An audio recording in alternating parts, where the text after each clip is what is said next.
personne ne s'attendait à ce qui va suivre. Mais une question intrigue aujourd'hui des millions de supporters à travers le monde, comment une simple défaite peut-elle marquer un joueur au point qu'il mette plusieurs semaines à l'accepter? Derrière les résultats, derrière les statistiques et derrière les trophées, il existe une réalité que l'on oublie souvent. Les footballeurs vivent chaque match avec une intensité émotionnelle énorme. Et aujourd'hui, ce sont les confidences de Michael Olise qui nous rappellent à quel point le football est avant tout une histoire humaine. Actuellement avec l'équipe de France à Boston pour préparer la Coupe du Monde 2026, Michael Olise est l'un des joueurs les plus observés de sa génération. À seulement 24 ans, le milieu offensif sort d'une saison remarquable sous les couleurs du Bayern Munich. Arrivé avec de grandes ambitions, il a rapidement confirmé tout le potentiel que les observateurs lui attribuaient depuis plusieurs années. Sa technique, sa vision du jeu, sa capacité à créer le danger et son intelligence sur le terrain ont séduit les supporters bavarois.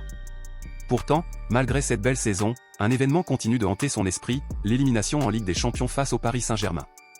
Pour beaucoup de supporters, ce n'était qu'une défaite parmi tant d'autres.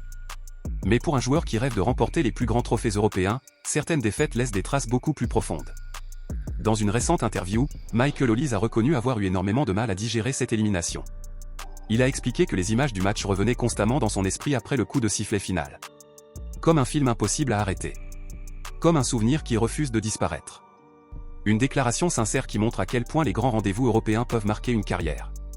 Ce qui rend cette déclaration particulièrement intéressante, c'est la manière dont Olise analyse cet échec. Au lieu de chercher des excuses ou de rejeter la responsabilité sur les autres, il a choisi de se remettre lui-même en question. Selon lui, il ne suffit pas de constater une défaite. Il faut comprendre pourquoi elle s'est produite. Il faut analyser ses erreurs, identifier ce qui aurait pu être mieux fait et utiliser cette expérience pour progresser.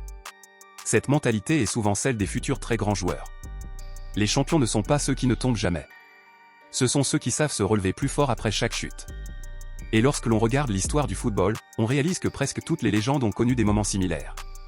Lionel Messi a vécu plusieurs finales perdues avec l'Argentine avant de finalement conquérir le monde. Cristiano Ronaldo a connu des éliminations douloureuses avant de devenir l'un des plus grands gagnants de l'histoire. Même les clubs les plus prestigieux ont dû traverser des périodes de frustration avant de retrouver les sommets.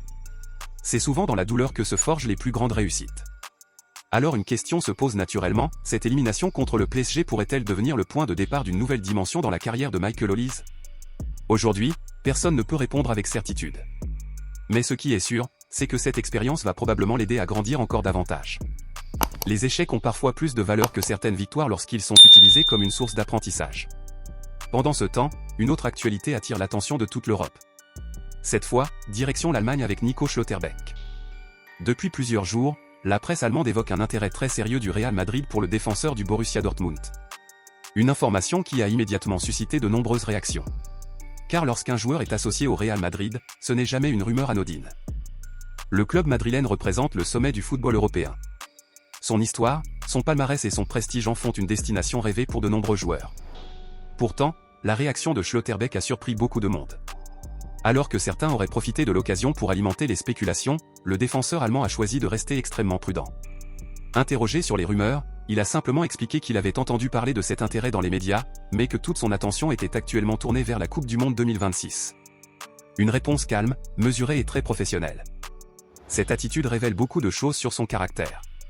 Dans une époque où les réseaux sociaux amplifient chaque rumeur de transfert, rester concentré sur ses objectifs sportifs n'est pas toujours facile. Pourtant, Schlotterbeck semble avoir compris une vérité essentielle. Avant de penser à son avenir en club, il veut réussir avec sa sélection nationale. Et il sait qu'une grande Coupe du Monde peut parfois avoir un impact encore plus important qu'un transfert prestigieux. Car la Coupe du Monde reste la compétition ultime. C'est le rendez-vous qui transforme certains joueurs en héros nationaux. C'est le tournoi qui peut faire entrer un nom dans l'histoire du football pour toujours. Michael Olise s'apprête à découvrir cette compétition pour la première fois de sa carrière. Nico Schlotterbeck, lui, veut confirmer son statut parmi les meilleurs défenseurs européens. Deux trajectoires différentes, mais un même objectif, marquer l'histoire. Les supporters suivent évidemment ces deux histoires avec énormément d'attention. Les fans du Bayern espèrent voir Olise revenir encore plus fort après cette déception européenne. Les supporters allemands comptent sur Schlotterbeck pour solidifier leur défense. Quant aux observateurs neutres, ils voient dans ces deux joueurs des symboles de la nouvelle génération du football européen. Une génération talentueuse, ambitieuse et déterminée à repousser ses limites. Mais au fond, ces deux actualités racontent la même chose. Le football n'est jamais un long fleuve tranquille. Une défaite peut bouleverser une saison entière. Une rumeur de transfert peut changer la perception d'un joueur. Une Coupe du Monde peut transformer une carrière. Tout va très vite. Les émotions changent constamment. Et c'est précisément ce qui rend ce sport aussi fascinant. Alors une dernière question mérite d'être posée. Dans quelques années, lorsque nous regarderons en arrière, considérerons-nous cette élimination face au PSG comme le moment qui a poussé Michael Olise vers les sommets? Considérerons-nous la Coupe du Monde 2026 comme le tournoi qui a définitivement confirmé Nico Schlotterbeck parmi les meilleurs défenseurs de sa génération? Aujourd'hui, personne ne possède la réponse. Mais une chose est certaine, les prochains mois seront décisifs pour ces deux joueurs. Le football a toujours récompensé ceux qui savent apprendre de leurs erreurs et rester concentrés sur leurs objectifs. Michael Olise semble avoir compris la première leçon. Nico Schlotterbeck semble avoir compris la seconde. Et c'est peut-être pour cette raison que leur avenir s'annonce aussi prometteur. Si tu es arrivé jusqu'à la fin de cette vidéo, félicitations. Si cette vidéo t'a plu, laisse un like et partage la vidéo. Merci d'avoir regardé jusqu'au bout et à très bientôt pour une nouvelle actualité football.